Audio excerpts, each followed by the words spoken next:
Good Monero scholars. What the? Oh, okay. I did that in the last video too. Welcome back to Survive the Night. Okay, so I mentioned in the last video what I'm going to do.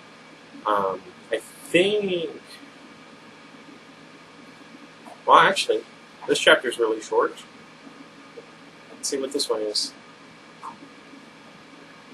About 16 pages for 2 chapters. Okay, it looks like we're going to have a 2 for today. And then what I'll do for the next video, let's see how long this chapter is. And then how long is this one? Oh. Well, we'll get there when we get there. Okay. So I think I'm pretty much done with Blood of the Dead. I might be able to get one more chapter. It doesn't really get irksome until like the very end. But okay. But we'll be reading 2 chapters today, chapter 22 and 23. Let's see who dies next. I'm pretty sure it's Shanna. That's usually how these horror movie tropes go. Anyway, this way, Sam says. I push myself to my feet, wincing at the dull pain in my knee. I have that problem too. Shanna moves her hand under my elbow. It's a small, automatic gesture, just enough to lessen the pressure on my knee as I find my balance. Thanks, I say. Shanna shrugs. Don't mention it, she says. But she leaves her hand on my arm as I stretch and bend my leg, making sure my knee is strong enough to walk on. Sam watches, and a frown line appears between his eyebrows. Are you all right? He asks. It's just the old war injury acting up. I took a few steps away from Shanna, and my knee doesn't even wobble. I breathe a sigh of relief. It's fine. You said there was a way out? The frown lines disappear from Sam's face. He takes my hand. Come on, he says, and he leads us to the edge of the platform. Right next to the moldy tile wall, water laps at the concrete and spills over. I take 2 quick steps back. Gravel pinches the bottoms of my bare toes, and I try not to wince. Shanna hovers behind me, afraid to approach the water at all. You have to come closer. Sam motions to the wall on the other side of the train tracks. Look. Shanna shuffles forward. Sorry. And we both move to the edge of the platform. The flooded train tracks stretch away from the station and disappear down another dark tunnel. I squint into the shadows. I see gray bricks, black water, and a ladder. I gasp and throw a hand over my mouth. The ladder stretches from the black pool to the tunnel ceiling, where a metal manhole cover winks down at us. Light oozes in around the edges. Daylight. Beep, Shanna says. Not exactly easy to get to, is it? She's right. The ladder juts off a wall deep in the tunnel. Our platform ends only a few feet from where we're standing, and a narrow ledge stretches down the wall into the tunnel beyond it. The ledge is maybe a foot wide, and chunks of concrete crumble off of it and into the water. To get to the ladder, we'd have to creep along that ledge for about 100 feet, and then we'd have to swim to the other wall. I can't. I look from the ledge to the still black water below. Ripples wrinkle the surface. Sam takes my hand. It's the only way out, he says. We don't know that. What if the cover's stuck again? Sam squeezes my fingers, and horror rises in my chest. Right. If the cover's stuck, that's it. Game over. We all die. Shannon takes my hand, weaving her fingers through mine.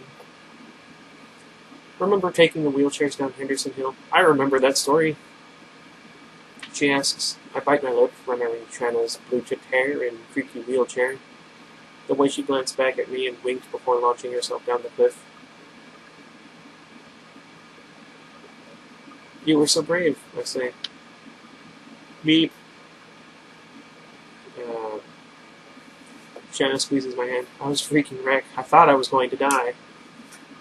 No, I frown, remembering Shanna gives me a sad smile. I was just trying to impress you, maybe shock you a little bit. I didn't know you'd come down after me, she says. You were fearless. I wasn't. You were, Shanna insists. Ugh. Why do I have so much problem with S's?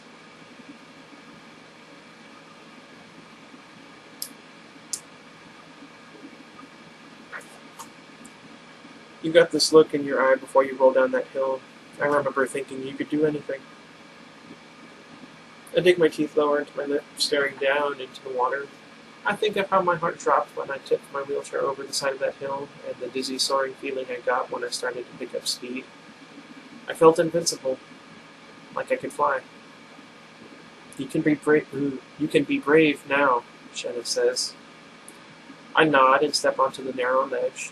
My legs shake so badly I can hardly move them, but I inch my feet forward, staring down at the water for signs of life. I imagine tentacles bursting up from the depths. Gotta be stories, huh? Never mind. Wrapping around my body.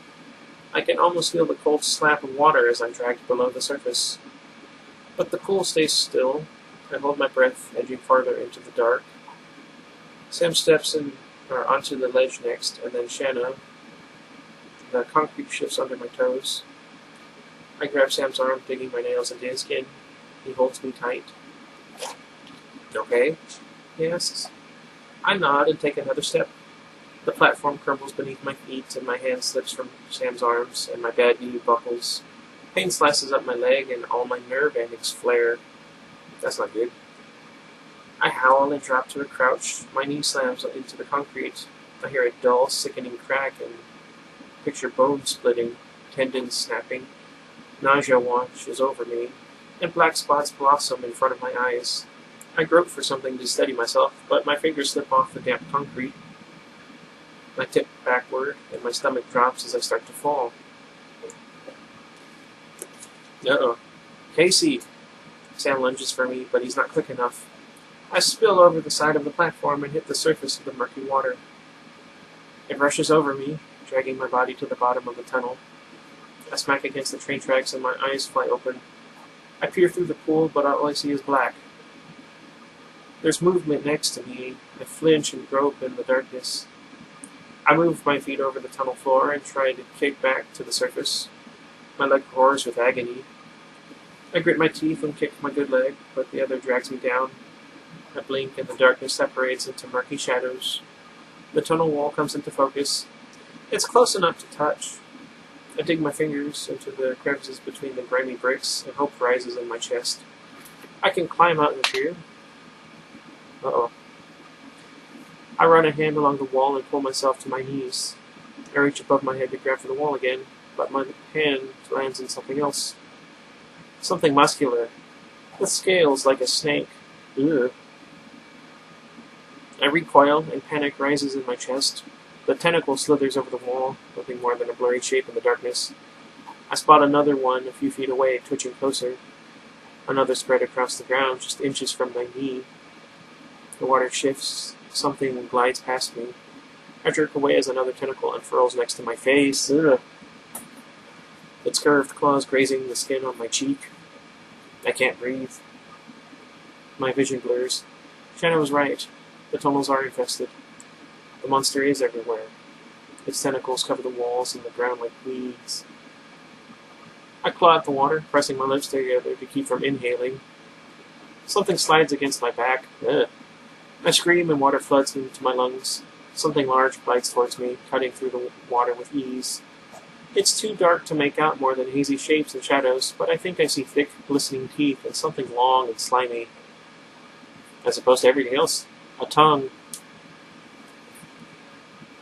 I squeeze my eyes shut, and for some reason, I think of Raquel. I remember! Not last time. My old roommate at Mountainside. I remember her bloodshot, vacant eyes, the dried vomit clinging to her chin. I used to think that it was the worst way to die. Now I know better. I open my eyes again and kick, making one last attempt to swim to the surface. But the pool churns around me, holding me down. Something grabs me from behind, pinning my arms to my sides. I try to scream, but the water swallows my voice. Sorry. Okie dokie. Chapter 23. I guess I could just end the chapter there and have a really short one. How long was this one again? Yeah, it's about 10 pages. How long was this one?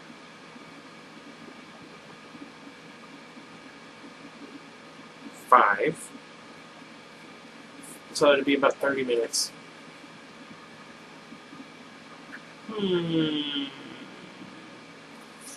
How is it now? You know what? I think I'll go ahead and stick with my original plan then. It'll be easier for me to set everything up. Okay. So we'll have 23 and 24 on or tomorrow, and then 24, 25 and 26 on Tuesday. Okay? Okay. See, am I forgetting anything? Sorry.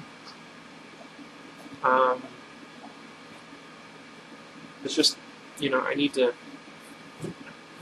do my workouts, I need to do some cleaning, and I need to shower. Also, Iggy needs a bath. And some water. And I need to feed him. And the turtles. Anyway, so, sorry.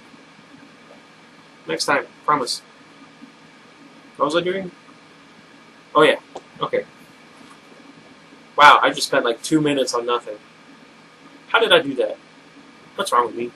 Anyway, until next time, goodbye everybody. I'm still hungry.